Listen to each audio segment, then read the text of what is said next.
Welcome to Season 4 of Casual Camping Podcast, your home for the best camping discussion both in and out of the field.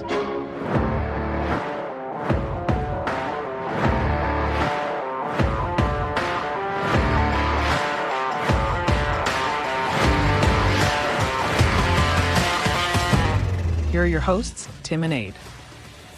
Hello, everyone. Welcome to this week's episode of Casual Camping Podcast. I hope you're sitting pretty wherever you are. Maybe you're in the camping field. Maybe you're in the car. I'm Tim, and this is my brother, Ed. Hello! Thanks for joining us, and nice to see you again, even though we are doing this over the medium of earworms. Ooh. Earworms. Earworms. Isn't that what, whatever. You're back listening. Hey! Those numbers are going in the right way, Tim. They are. They're going in the right direction. That's all we care about. We care about you listeners out there finding more listeners for us and telling your mates to listen to these two idiots from Yorkshire talk about camping. Because, hey. You know, and other stuff. I mean, we do go off topic quite a bit, don't we? I think more you than me. More you. Oh, get out. The look of surprise on Tim's face there, listeners. Oh, if only we were visual. Oh, gosh. Oh, God. Yeah, we could do this visual, but it just means me working even harder for the pod, and I'm working hard enough. Tim, I mean, I don't mind if you work hard for it.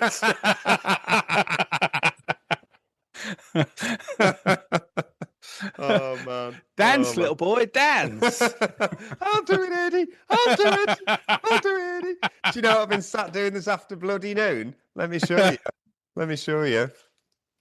I've been cutting up blooming sheets of stickers ready for the barter barn. There's about 500 stickers there, and they've come in sheets, and I'm literally cutting every single one out, and it's driving me mad. But I'll do it, Eddie. You've got no sympathy from me, you cheap-ass bastard. They were cheaper if they came in sheets, weren't they? Yes, they were. I could have had them on a roll. I bought the cheap ones. Yorkshire ways, Tim. I'm proud of you. I'd get one of Alex's kids to cut them out, but they'd want 50 quid for it. Oh dear, yeah, no, that's now it's cheap these days unless you do that. Yeah, you got to do stuff yourself, otherwise the man takes all the money out your back pockets. And talking about expense and things like that, what, pray tell, Timothy, might we be talking about this week? We're talking about the rising cost of camping fuel, because I don't know if anybody else has noticed, and there's probably going to be a shockwave around the country of people going, no, I haven't noticed. But I've noticed, we went camping a couple of weeks ago, and is that like a as an aircraft goes over, flipping bang? What was that? People recognising that actually they put 50 pence on that. Yeah, they do. They put more than 50 pence on. Bloody hell! No, we went camping a couple of weeks ago, and you didn't take enough gas. For your twin burning, all singing, all dancing, Snow Peak stand-up keyboard kitchen. It's it does look like you're playing a keyboard when you're putting it together. You get the frame out, and I'm just waiting for you to get the Bon Tempi keyboard out and put it on top. Tim, you're standing on the wah-wah pedal. That's cooking me soup. Oh, there needs to be some kind of musical crossover with Snow Peak. Yamaha and Snow Peak. I've just got 70s elevator music going on in my head now as I'm sort of doing them sausages. Turn them. Yeah.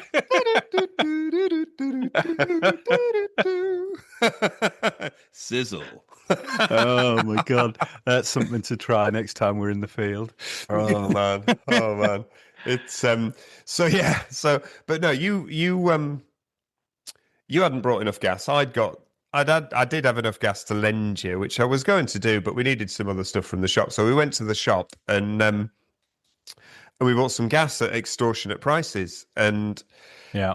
having come back, I've got a few gas canisters I bought in bulk last year, and I'm kind of looking at them and I thought, yeah, these have gone up actually quite a lot. I'm talking about the what are they? The butane propane gas canisters, resealable gas canisters, the C500s that we predominantly use. And at one point last year they were like £3 to £4, and now they're like £7 to £10. And depending on where you go and which brand you get as well. yeah, And yeah, I mean, I've noticed. So every stove manufacturer does a little sideline on. We've done our own little gas bottles that are the right mixture of butane and propane together kind of thing for your average camper. And we're talking about, more or less sea level and, not up in the echelons of the mountains or whatever, or where the temperature is affected by whether or not they work well. So for those, they then do their own sort of right mixture of it. But most things work. Yeah, is what I found. Yeah. And not that I've ever noticed the actual. I've been there with a stop clock going, oh, right, I've got 3 seconds extra burn on that one. Thank you very much. Oh, the temperature of this water has gone far beyond boiling point in under 2 seconds. There are YouTube channels full of people doing that. This isn't that podcast. If you're listening to this, you made a wrong turn. We're worried about the cost of it. Yeah. Proper Yorkshire ways. Yeah. So yeah, and I think that's the thing. I think in North America, there's a lot more butane used. And certainly your favorite Jetboil Genesis. Yeah.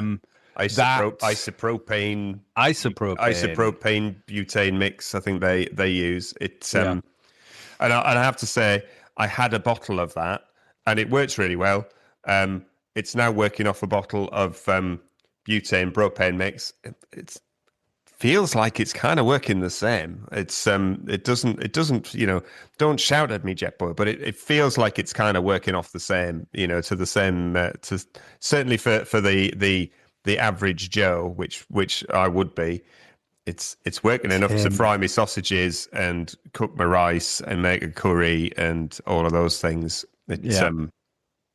So I know where you're coming from, but even those branded ones just seem to have gone up in price like massively. And I was doing a bit of a search today, and even like bioethanol and methylated spirits and things like that for like alcohol burners, they even that's just kind of slowly creeping up, and is it the general cost of living crisis where everything in the world is just costing more for no apparent reason? And you're getting less shrinkification. Yes, they haven't started that yet. So the canisters are still the same size, but are they filling them? I don't know. I don't weigh them when they come. It's maybe they are. That's probably the next thing to do. It's is it that, or is it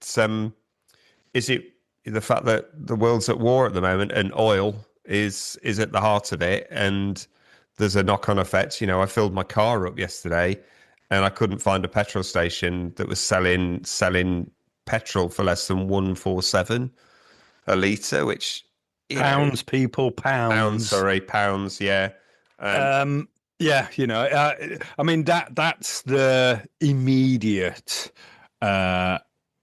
effect. I think the other effect is that people then start to buy because they see, actually, if this goes on, I know after the pandemic, going camping, trying to get gas canisters in any of the camping shops was terrible. Yeah. So not that we want to start panic buying people, but, you know, maybe put one extra in your shopping cart when you buy.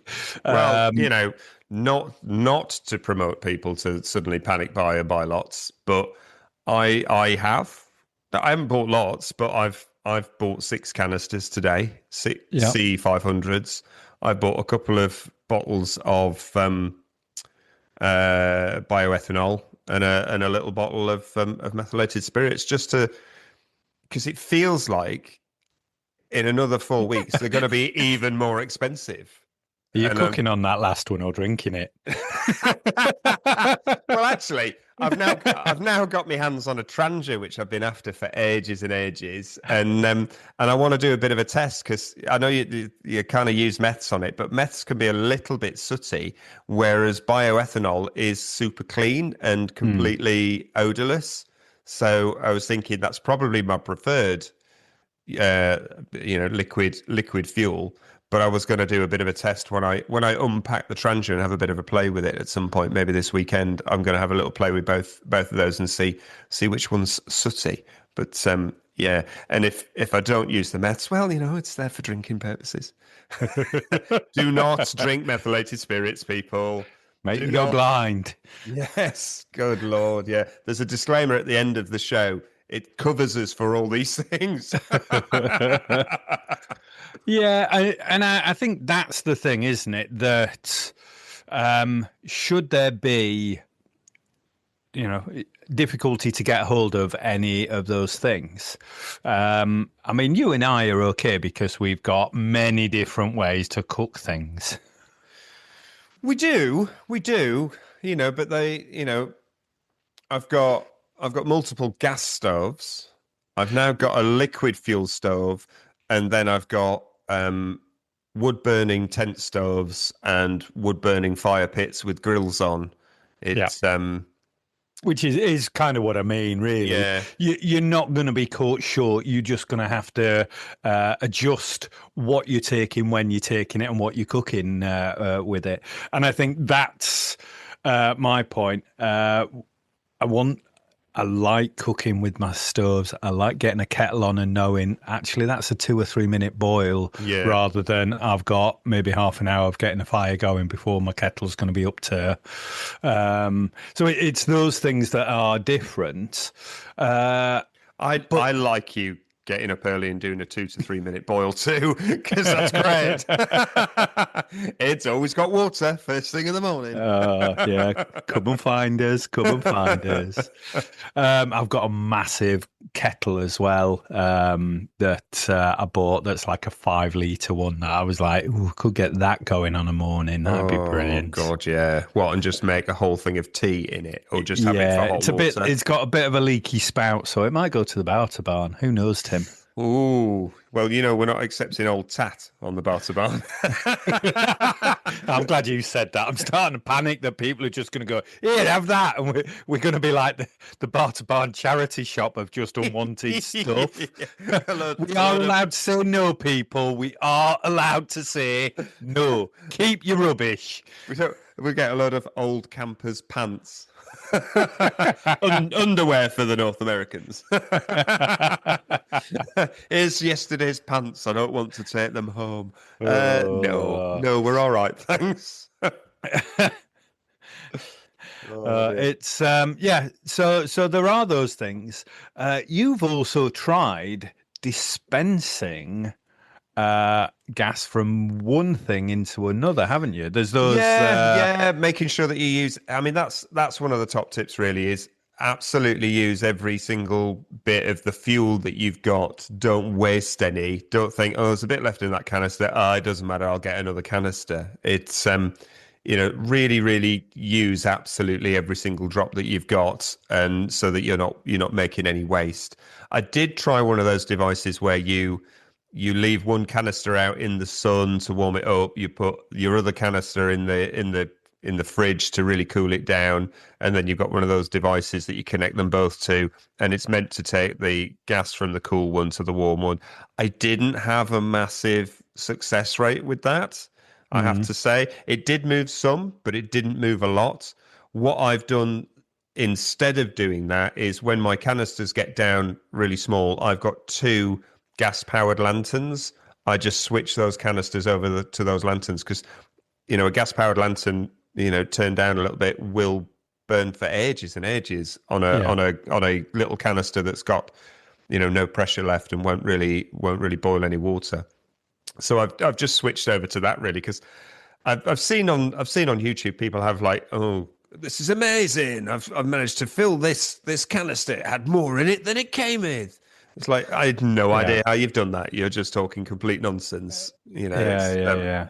And I think once a canister does get down to very little, there's not the pressure in there. That's why it takes longer to boil some water when your canister's running out and stuff. Yeah. The other thing that I've seen, and these are there's various things in AliExpress about adapters for the larger bottles. Yeah. The big Calagas kind of metal things. You gave me one, and I was like, yeah, that was quite full. I'm going to see what I can use that with. And see if I can decant that into something else. Because you've got an awful lot there that you could just keep yourself going for quite a while. There are also some specific canisters, small ones with the screw top lids that you can actually buy to fill yourself, which I've seen in AliExpress. Okay. That's a good idea.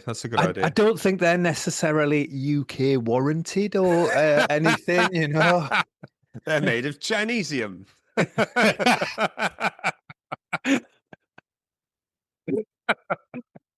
Oh dear. Yeah. Again, we have a disclaimer at the end of the show. please don't sue us. I mean, we're putting ideas out there, and you might have some ideas yourself about these things. But for me, butane is cheaper than propane or isopropane, those mixtures and things that you can get. So you can also get adapters for those so that you can use the butane, but it's got a connector that then has a screw valve on the top so that you can use things like your blowtorch and stuff, which is what I use for work. Because, you can buy 4 cans for £6. Yeah. Those sort of aerosol style cans that fit in those cassette type grill burners. It's I've seen those adapters on there, and they're actually a really good idea because there are a lot of people listening who will be able to go out to their garage or their shed and find probably 3 different types of gas canister of different varying things that probably some of which don't fit on the stove they've got anymore. Those adapters are really good because again, it's back to my point earlier of use everything you've got. Make sure you're not wasting anything. Make sure you're not leaving something at the back of the cupboard because it doesn't go with your fancy jet boil or your MSR burner. If there's a connector on it, if you can get an adapter for it and use that gas up, then use what you've got. Use what you got. It's and I think, as you said, appropriate things. If you're trying to boil water or cook sausages and things like that, if there's tiny bits left in it, and maybe they're for your lights. Or if you don't have lanterns like that, maybe you should. Maybe that's the next purchase. When you come here, one buys, we all buy. We all get the price. So, well, I was also thinking, think about what stove you've got, and think about what kind of cooking you do. If that trip you're going on, actually you're predominantly going to eat, dehydrated meals, and actually you're just boiling water for noodles. Well, you don't need to take a twin burner with a grill, do you? That's going to take a load of gas. Think about what stove you take in. I know a lot of people out there will only have one stove, and they're not lucky enough like us, and we do have several pieces of kit. But actually, maybe it's time to think, well, actually, how often do I use that big twin grill and its twin burner and its grill and everything else, do I need to actually think about a little kind of tiny pocket rocket stove and just and think about the way I'm cooking, because you can be very economical with your gas for that if you're just boiling water really quickly to then rehydrate a meal. It's Yeah, I mean, we talked on the episode 2 weeks back about, the MSR reactor stove. I think it's still got the fastest boil time going, and it is about eking out the gas in a different way to give you that heat so that it lasts longer. Yep. Brilliant.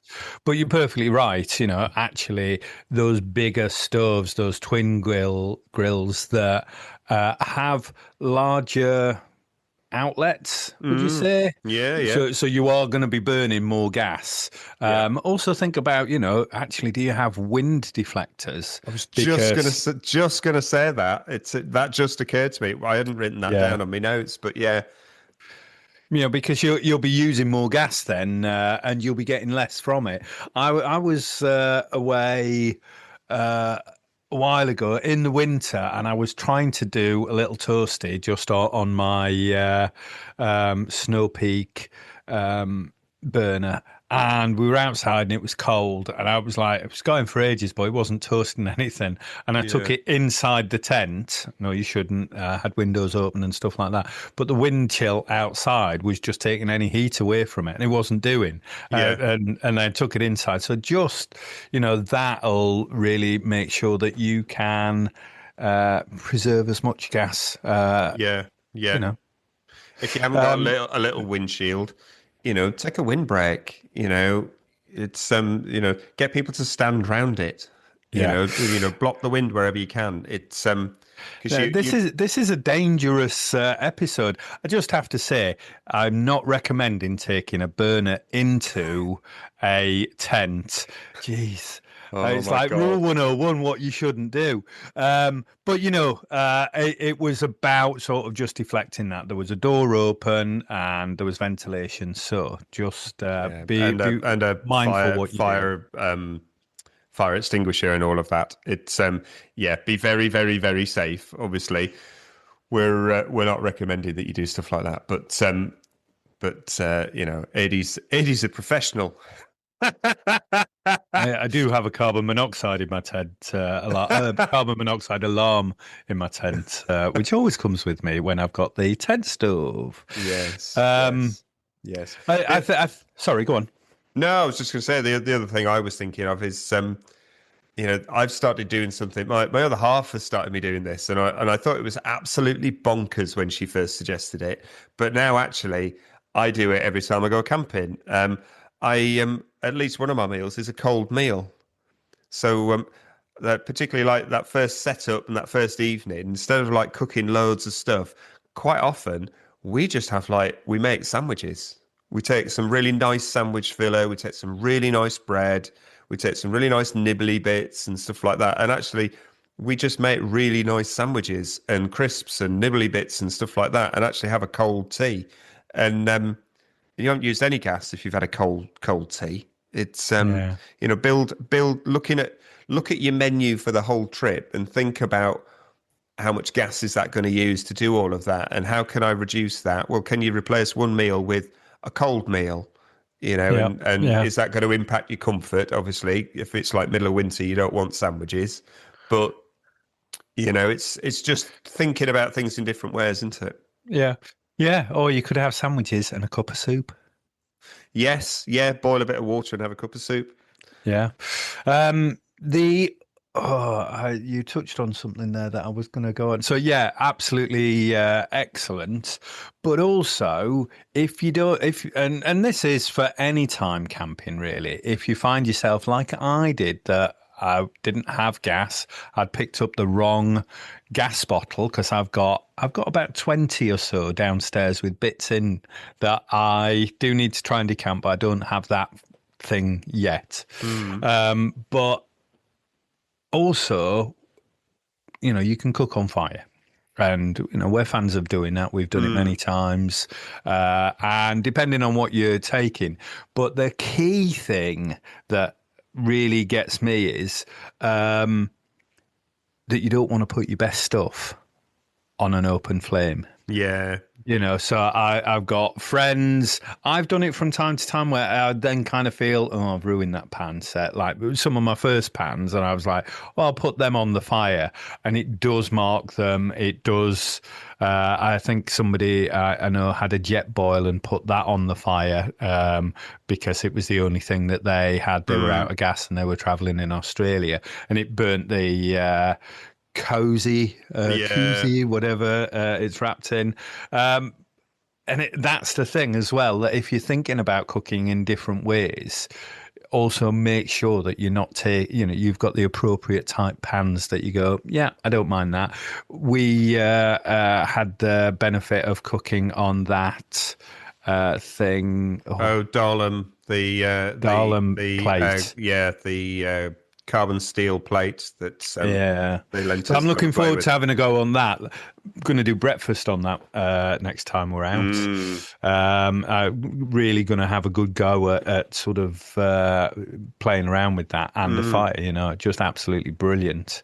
Yeah. So there is those things, but you don't want to ruin. And actually, when you're hungry and you're out in the field, you go, I've done it before. You go, I don't want to, but I'll use that pan. Yeah. Think about it beforehand so that you're not ruining stuff. And equally, if you're new to camping, camping pans are a thing.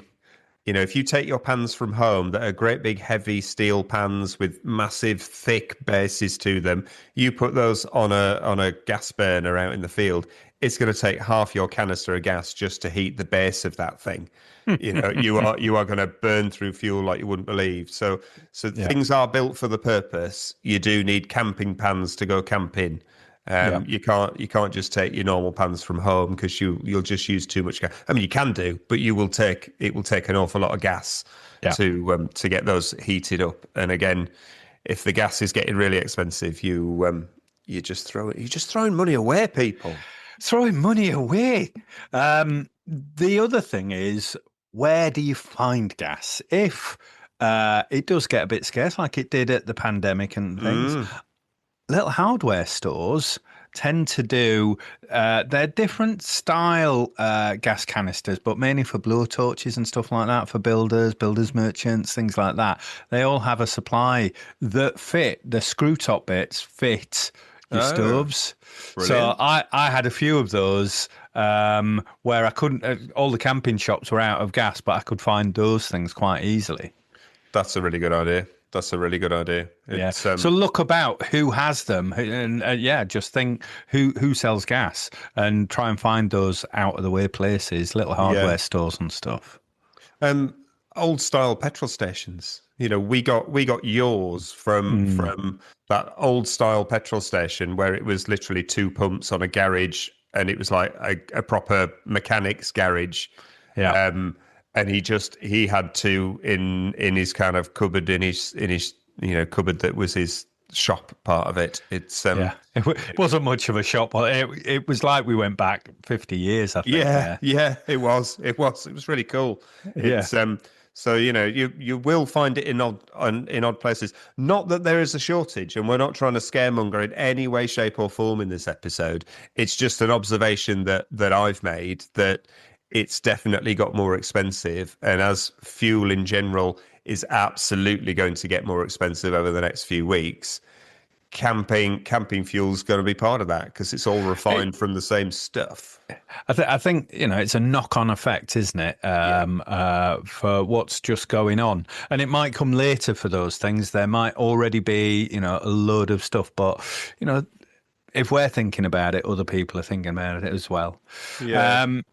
The other thing to think about, Tim, and we're kind of going, I'm going left field here, tangent, solar power.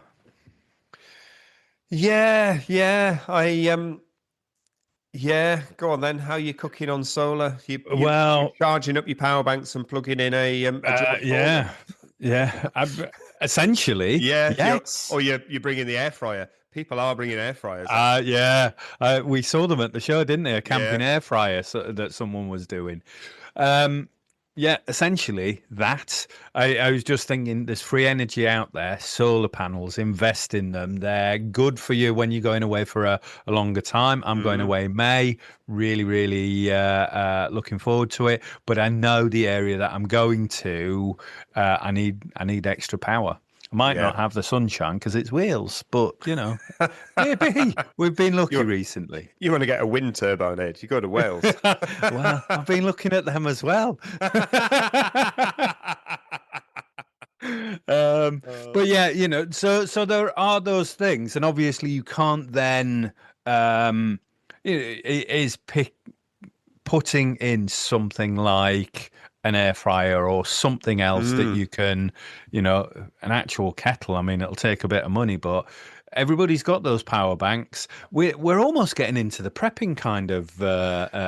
Absolutely. I mean, I've been a bit of a prepper for a number of years, and we are planning a prepping episode in some point of this year. But if let's run down the rabbit hole and just say, if everything goes, tits up in the world, and there's already some countries saying we're running out of fuel for this and we're running out of fuel for that, and they start turning off the gas in this country because, let's face it, our government's a bit rubbish. Whatever political party it is, they've been rubbish for a long time. I'm not saying it's one party or the other. It's but if things do get worse, I like to know that actually I could get my Jetboil Genesis out, I could put a gas canister on it, and actually I can cook a really decent meal for the family, and it's not going to impact us massively. And your solar option is absolutely that as well, because if you've got your power, your big power station, and you can charge all that up. If the lights go off at home, they're not going to go off in your house, are they? Because you've got a power station. No. Well, this is it. I mean, mine's a very small power station, but it would do, and it takes. It's not Drax. No, it's not Drax. But it takes 4 hours to charge that bank up.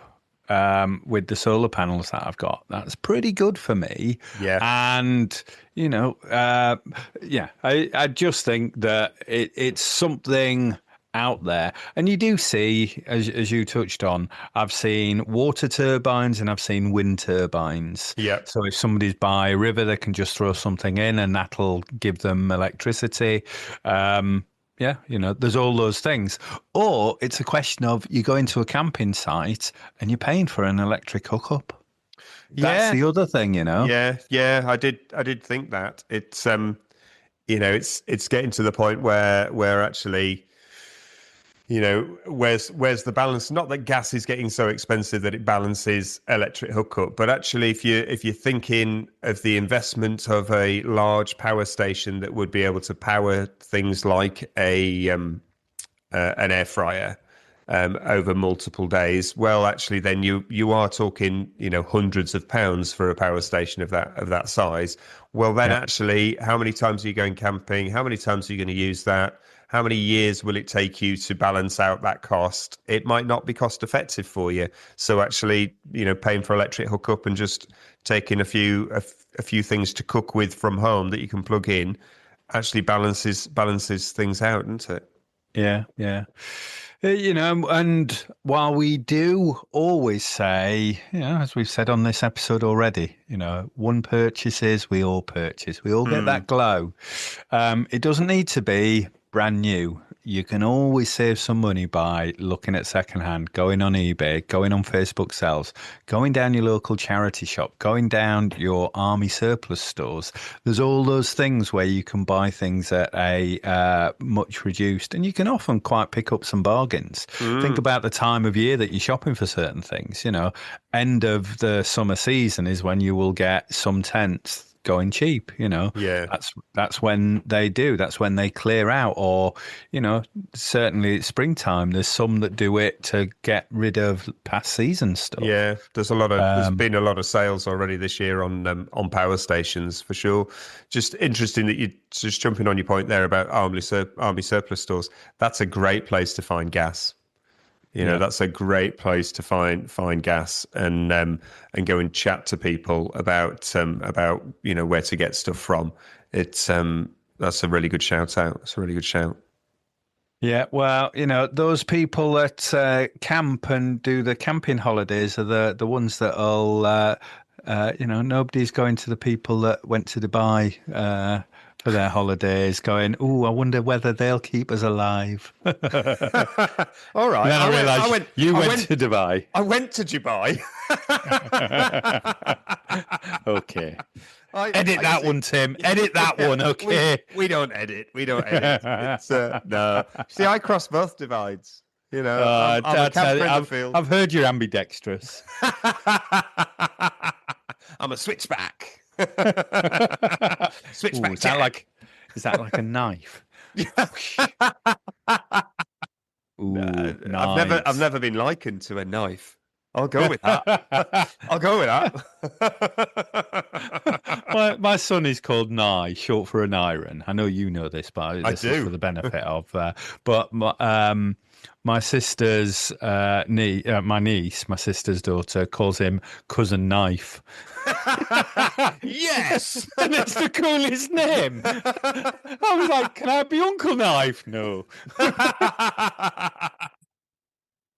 Oh, that's really funny. Cousin Knife. Cousin Knife. Yes. Bless him. Right, shall we go for a minute mindfulness? Yes, let's do this. Welcome to the Casual Camping Minute Mindfulness. Let the sounds of nature take you back to the camping field.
Well, isn't that brilliant? Always is. Taking the time to just think. I hope you enjoy it. We will keep on with the Minute Mindfulnesses because when we didn't do it, all hell broke loose and people didn't like it, okay? We got complaints. Yeah. So we're putting that in there for you. That's your minute of mental health mindfulness to take you back into nature. Into nature.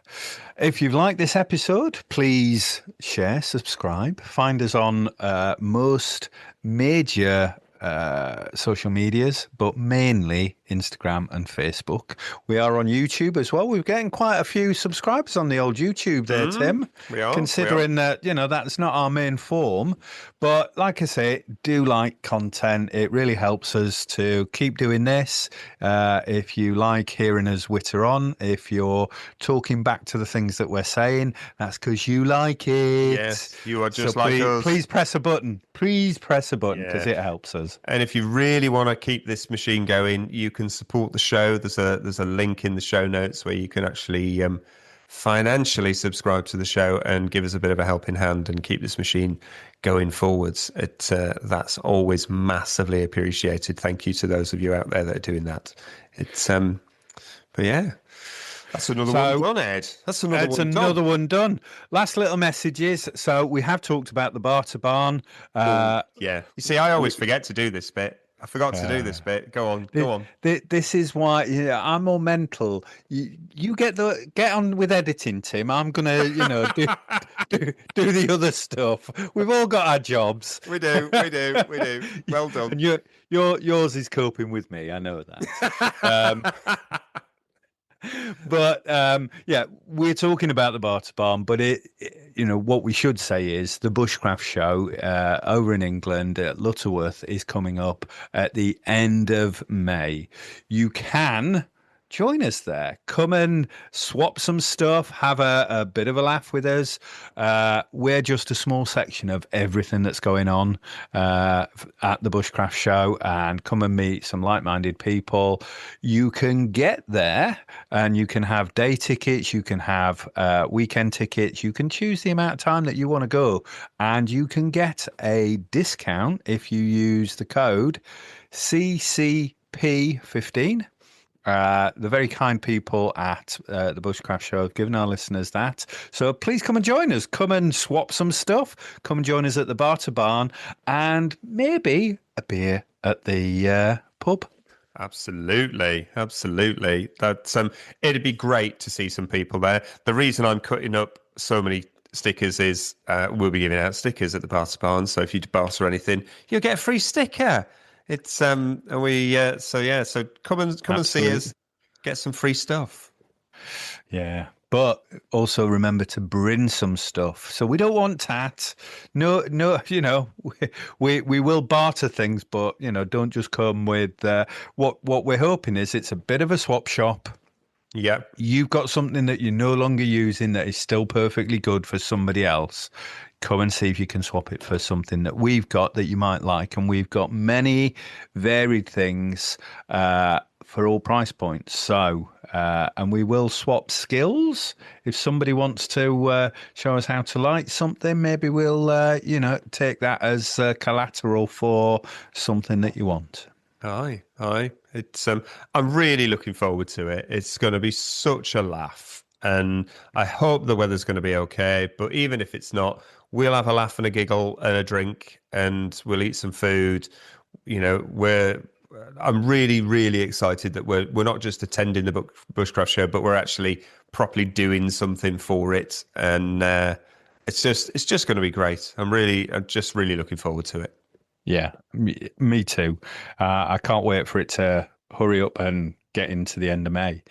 To be honest, I was like, "What? We're not even in April yet." Yeah. But yeah, that is going to be super, super good. So looking forward to that. I've got camping in Wales. I've got camping in a couple of weeks. So the season is upon us. Not that it's ever not the season for me. Yeah, I like to think I'm hardy, but I'm not that hardy, really, am I?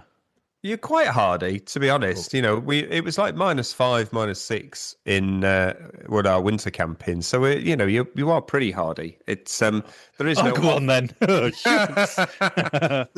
no off season for us, is there? It's No. Camping is a 12-month sport. Sometimes, and if you don't agree with that, you just don't have enough kit. And let's get that on a t-shirt, Tim. That's this week's soundbite for you. And on that bombshell, I don't think we're going to get any better. I'm going to say goodnight from Tim. And good night from Ade. Casual Camping Podcast accepts no liability and does not officially recommend any products or endorse any techniques discussed in an individual podcast episode or shown on Casual Camping Podcast social media accounts.